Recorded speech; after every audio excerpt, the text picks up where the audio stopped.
स्वयंपाकात स्वादाची जान, डीएम मसाले तुमच्या घराची शान। छत्रपती शासन महिला गृह उद्योग कबनूर इचलकरंजी घेऊन येत आहेत अस्सल परंपरेची मराठमोळी चव म्हणजेच डीएम मसाले। मटन मसाला, चिकन मसाला, धणे पावडर, गरम मसाला, बिर्याणी मसाला, तिखट, चवदार मसाले आणि चटणी म्हणजेच डीएम मसाले। तर आजच आपल्या जेवणाची रंगत वाढवण्यासाठी केमिकल विरहित डीएम मसाले, गृहिणींच्या मनातले मसाले आणि चटणी अवश्य वापरा। डीएम मसाले महिला बचत गटाद्वारे करणारे स्वच्छ माफक दरामध्ये म्हणजेच डीएम मसाले। संपर्क दिव्याताई मगदूम, मोबाईल 91 30 80 22 55।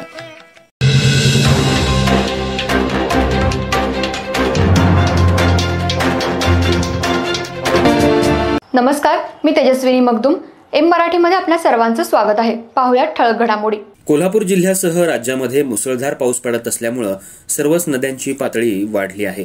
पण गेल्या 2 दिवसांमध्ये पावसाने विश्रांती घेतल्यामुळे नदीची पातळी हळूहळू वाढत आहे। धरणातूनही पाणी सोडण्याचं बंद करण्यात आले।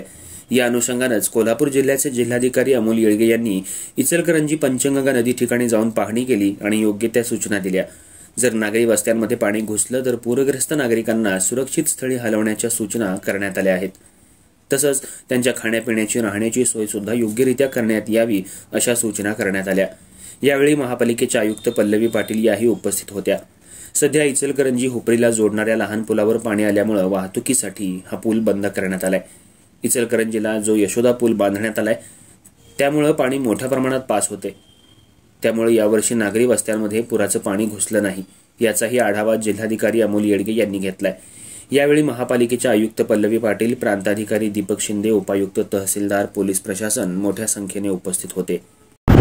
कोल्हापूर जिल्ह्यामध्ये मागच्या 3 दिवसापासून जो काही पाऊस सुरू होता, विशेषतः जो धरण क्षेत्रामध्ये आणि घाट एरियामध्ये जो पाऊस सुरू होता, त्यामुळे आपले राजाराम बंधाऱ्याची पातळी असेल, इचलकरंजी पुलाची पातळी असेल किंवा नरसिंहवाडी यांच्या ठिकाणच्या पुलाची पातळी असेल, ती वेगाने मागच्या 3 दिवसामध्ये वाढली। परंतु सुदैवाने कालपासून पाऊस कमी झालेला आहे। त्यामुळे जी आपली मुख्य धरणं आहेत, कोयना धरणातला जो विसर्ग काल 95,000वरती गेलेला तो 70,000वरती आलेला आहे। वारणेचा जो विसर्ग काल 30,000 प्लस गेलेला होता तो आता 7,000वरती आलेला आहे। राधानगरीमधला विसर्ग 4,300पर्यंत सकाळी आलेला आहे। त्यामुळे ज्या लेवल आहेत त्या लेवल आता राजाराम बंधाऱ्याची लेवल 43वरती स्टेबल झालेली दिसत आहे। इचलकरंजी पुलाची इथली लेवल आहे ती 65 फूट 8 इंच आत्ता जी आहे।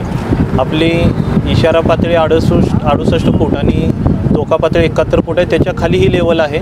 सुदैवाने इचलकरंजी शहरामध्ये अजूनही निवासी भागामध्ये पाणी गेलेलं नाही आणि आता पाऊस ओसरला असल्यामुळे निवासी भागामध्ये पाणी जाण्याची इचलकरंजी शहरामध्ये शक्यता नाही। कुरुंदवाडमध्ये काही 20 ते 25 घरामध्ये पाणी गेलेलं होतं, त्या लोकांना आपण शिफ्ट केलेलं आहे आणि कुरुंदवाडमध्ये पाणी आता थोड्या इंचाने वाढत आहे। त्याचा इफेक्ट आहे तो स्टॅबिलायझेशनला येण्यासाठी एक 7 ते 8 तास कदाचित जास्तीत जास्त लागतील।